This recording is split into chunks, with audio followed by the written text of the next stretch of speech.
Did you look at the title of this episode and say, Heather, this one is a no-brainer? Of course, there's beauty in the resurrection. Why do we need an episode about it? Fair question. But do you ever need a reminder of something that should be obvious? Me too. Let's rock. Are you walking through a storm that feels like it will never end? Do you wonder if life's storms have stolen the beauty from your life for good? You're in the right place. My name is Heather, and like you, I've been through a storm or two and wondered if life would ever be beautiful again. Here we share warriors' words, stories of discovering beauty after battles, and the worth in your wounds. Pick up your sword or boxing gloves and join the battle. Your words are powerful, my friends. Make them warrior words. An early Christian greeting started like this. Person 1 would say, Christ is risen. And person 2 would respond with, Christ is risen indeed, or he is truly risen. What would the world be like if we greeted each other that way now?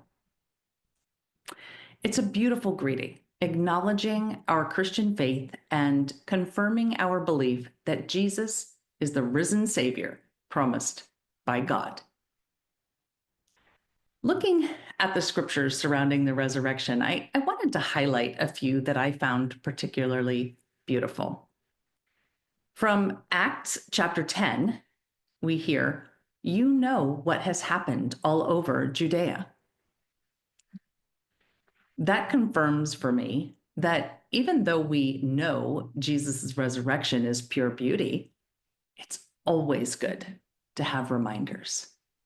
And Peter felt the need to put that in writing. Let's see if I could speak. In the same chapter, Peter also says, we are witnesses of all that he did.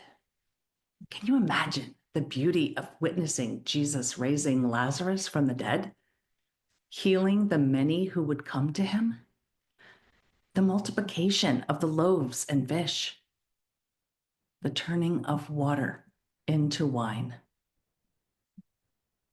Makes me wonder, would I have been a believer if I was there and witnessed it firsthand? I'd like to think I would have believed in him after seeing everything like right in front of my face. But those who believe now, we do that without witnessing it with our own eyes. So how much more if we had actually been there? Okay, in Psalm 118, we hear, this is the day the Lord has made. Let us rejoice and be glad. And that is certainly true of the resurrection. This is something only God can do. So let's rejoice in our amazing God. But guess what? God made all the days. Every day we breathe is a day we should rejoice. Even if all we can do is rejoice that we breathe, let us be glad about that. In the same psalm, we also hear his mercy endures forever, and the right hand of the Lord has struck with power. God is both all-powerful and merciful. Now, many superhero movies would have us believe that only one of those is possible at any given time. How many of our caped wonders extend mercy as they showcase their power? What a beautiful reminder that our God is more powerful than any superhero we can create. Now, the last one I want to highlight is from Colossians chapter 3. And in verse 4, we read, "When Christ shall appear, who is your life, then you shall also appear with him in glory." Now, this one, in my opinion, is the most beautiful.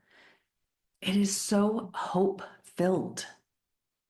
When Jesus returns, if we have made him our life, we will get to be with him in glory. What a promise.